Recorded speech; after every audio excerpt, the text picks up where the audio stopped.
Hey guys, welcome back to another installation of Judging Books by Their Covers. Before we get started, I wanted to say if you have subscribed to my channel, thank you so much. You all mean so much to me. If you haven't, please subscribe. You'll get notified when I upload new videos. Also, if you end up enjoying this video, please like, comment, and share it. I hope you share it with people. You never know who might actually enjoy it. As usual, we have 5 books today. I've never seen the titles, I've never seen the covers, and I'm going to be reacting to them for the very first time and then placing them into a rank from 1 at the top being my most favorite of this. I would pick it up right away and take it home, no question. To 5 at the bottom being this isn't my favorite and I would have to probably read the back before I considered reading this. That being said, let's go ahead and dig in. Ooh, okay. This one looks interesting. So the first book we're looking at today is called How to Sell a Haunted House, which if you're a realtor would probably be a funny title for sure, by Grady Hendrix. So the author's name is at the top of the cover, and right above that it says New York Times bestseller, and then right below that it says author of the Final Girl Support Group. Probably also a thriller, I'm gonna guess. The title is at the very bottom of the cover, and there is a tagline kind of in the middle towards the left that says wildly entertaining. That's by the New York Times. That's all it says. So that's pretty much all the words in the cover. The image behind everything it doesn't look like a photograph. This actually kind of looks kind of computer generated, or at least drawn or uploaded onto a computer. It's a house, 2 stories. There's a front porch. There's like a roof that has like a window that also has an attic up there. So it's definitely 3 stories with like the 3rd story being an attic. And the front door right in the center on the 1st floor is open with the light coming out of the house. Like there's a light on the 1st floor and spilling out of the door. And it's almost like there might be a figure in the doorway, but like in the house, but it's too bright to see, but you can see something there. So there might be someone in the house, and maybe that's the point because it says how to sell a haunted house. So it's like, ooh, is there a figure there? The title is actually kind of interesting. So I like the design choice of how they put the title on the cover, because it is staggered in a way that it's like the first line of the title, because it's in 3 lines since it's a long title.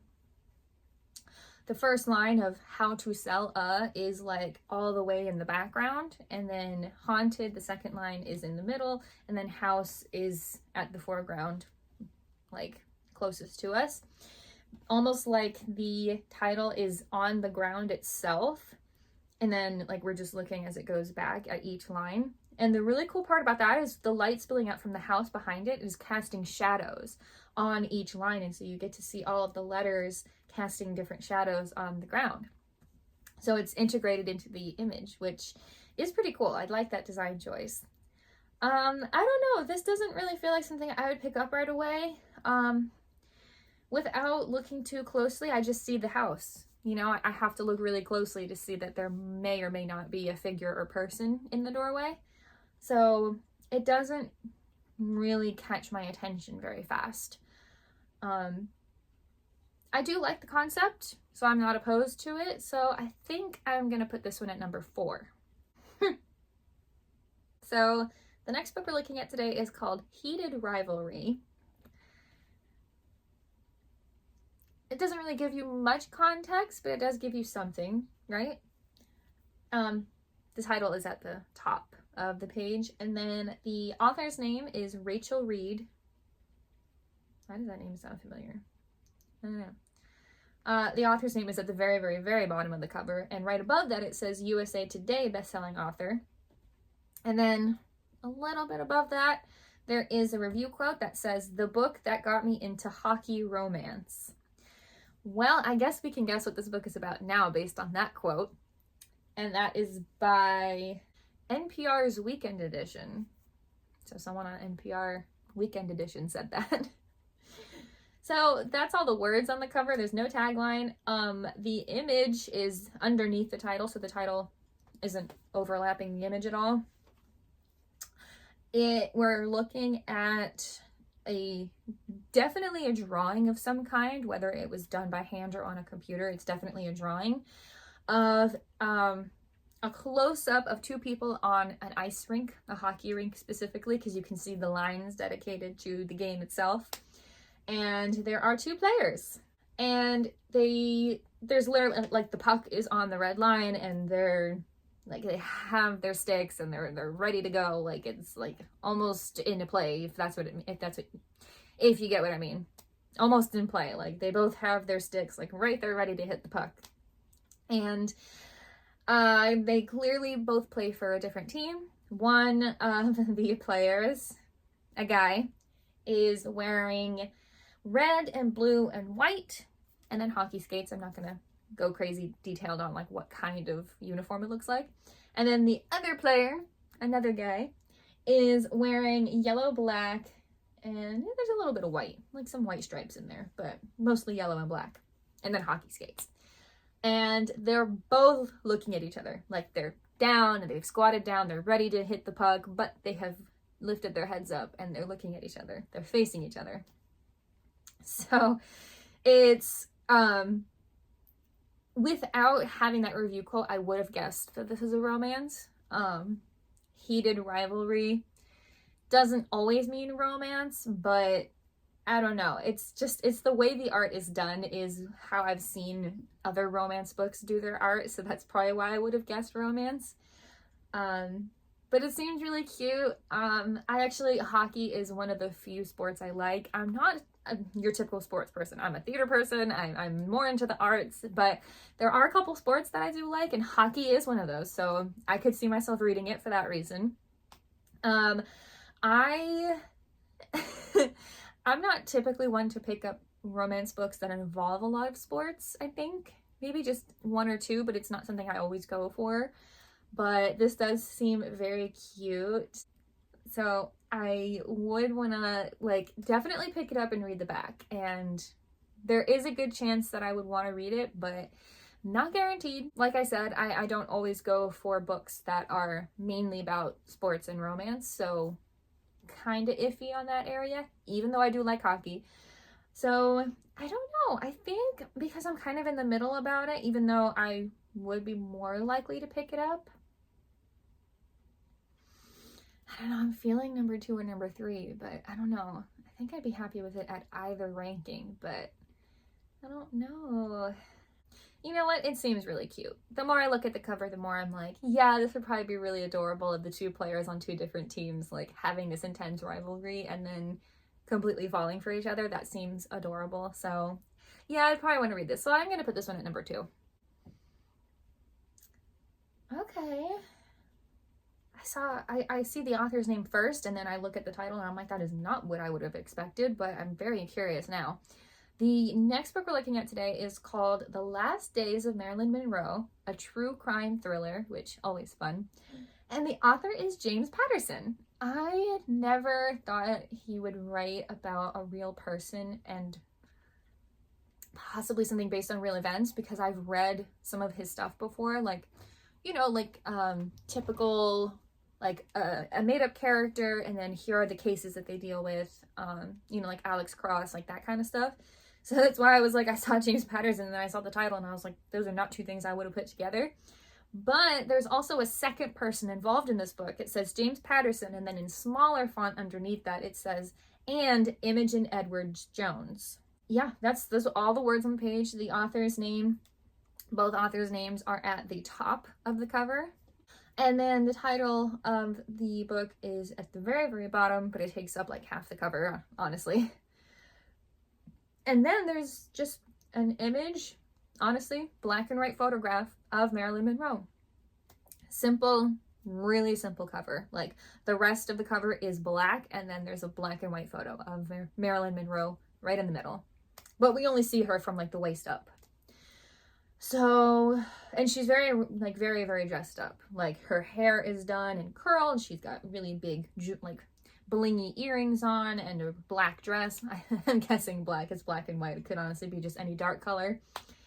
So, yeah, that's it. That's the cover. This does seem interesting. I do enjoy crime stories.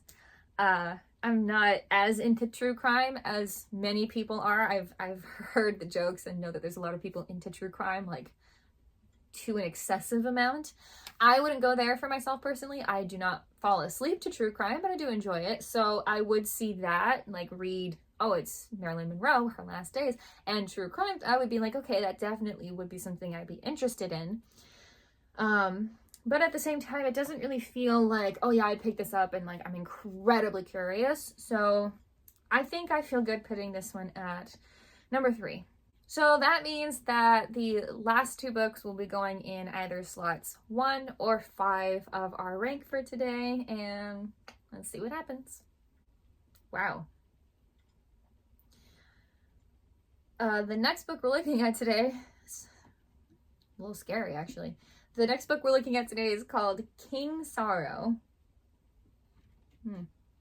Yeah, you don't get much from that title. By Joe Hill. I love how simple that name is. It sounds made up. I'm sure it's his real name. Or maybe it's not. Maybe it's a pseudonym. But it sounds made up. It's so short, you know? Like John Smith. The author's name is at the very top of the cover. And right above that it says #1 New York Times bestselling author. And right below the author's name, there is a review quote that says, a brilliantly Faustian fable with a heart as huge as a dragon's and a stinging twist in its tail, Tail, not the other tail. And that's by Ruth Ware. Okay, Faustian fable. Fortunately, I don't recognize that name, so... But fable, okay, so this is based on something, or at least similar enough to certain kinds of fables, stories, stuff that's been around for a little bit. And then that's it. The title is at the very bottom of the page, and then behind that, because all of the words are overlaid on top of this, behind that is one singular huge image. The background itself is like kind of painted, but not very well painted, like one paint of coat painted wall of like bluish gray. And then the image is a crazy looking demonic, maybe Satan head. I don't know how else to describe this. It's reddish orange. There's horns everywhere. Actually, there's like 2 big horns on like either side of the head, and then there's like smaller horns like in the middle on top of the head. And then there's like horns or some kind of growths or things coming out of the face at like different angles. And then there's eyes that are glowing as if there's like lava behind the eyes. And the mouth is kind of open, and that same light is coming out from there. And there's even horns, or maybe it's a beard, I don't know, coming out of its chin. But it's very like, it's not a human shaped head. I don't even know if it's an animal shaped head, honestly. It is very much not of this earth kind of head that we typically see in normal day-to-day life. So it is very interesting. I wonder what the head has to do with the book. Is that the king? Is that King Sorrow, or is that just something related to it? I don't know. I find this incredibly intriguing because it is based on a fable, or at least it's fable-like, and I do like that stuff. I love reading fables and tales. Those are really, really interesting to me. But other than that, I have no idea what this book could be about. And that makes me a little nervous. Because there are some topics that I have a hard time reading. So I'm like, So because of my apprehension for that aspect, I'm going to have to put this at number 5. Only because I'm just not sure. As cool as I find the cover, I'm so unsure how I feel about reading it. I would have to look at the book before even look at the back of the book even before considering it. So that's why this has to go at number 5. So that does mean that our last book goes at number 1, and hopefully I like it there. The title is so funny, so trendy. So our last book today that goes at number 1 is called Girl Dinner, which if you've been on the internet enough, you've heard of that specific term. The author is Olivie. It's not Olive or Olivia, it's Olivie. Olivie, I'm gonna guess. Olivie Blake. And the author's name is at the very bottom of the page, but really the title and the author's name take up the entire cover. It's a very big font, but underneath the author's name at the bottom, it says New York Times bestselling author of The Atlas Six. That's also an interesting title. So even though the title is at the top, like takes up the top half of the cover, above that it does say, there is a tagline that says, "Good girls deserve a treat." And I love the implications of that tagline. Like, I don't know what that means. I don't know what context this book could have, but it is definitely intriguing me. And then where it's like in the middle of the title and the author's name, which isn't a lot of space, like I said, it takes up basically the whole cover, there is a gold fork, like just resting on perhaps what is a table, is the table of the cover. And there's little spots everywhere. They're very dark. It's kind of hard to tell exactly what color they are because the color of the cover is like a very light colored teal. Very, very light. It's very pretty, especially because the title and all the font is a very bright pink color. It's a very aesthetically pleasing looking book cover. And I'm gonna guess that it's blood spots all around the fork. That's just what I'm gonna guess. I could be wrong here. But I love the implications here of the fork with the blood spots around it, especially because it doesn't look like someone is eating something that has blood on the fork, because it looks like literally blood got on the fork and now it's dripped around, like it's been spotted around the fork. It doesn't look like someone has put the fork in their mouth and then there's just blood on it. It looks like the blood is just there. Like someone used the fork on somebody. And I love the implications of the tagline. It sounds very interesting. And honestly, this cover is very aesthetically pleasing. I would see this and it would catch my attention because the colors, like they contrast so well and are so pretty. I would just immediately see this. So because of that, I am more than likely to take this home pretty fast. So it fits very well at number 1, actually. That is all for today's video. Let me know in the comments what you guys think of this week's rank. I'm actually really happy with this. I think that if I were to see these 5 books on their own in the bookstore, this is the order in which I would pick them up to possibly take home or read the back. So I'm very happy with this, but let me know what you guys think, or if you've read any of these and if you recommend them or not. But that's all for this week's video. Thank you guys so much for watching, and I will see you all in the next video.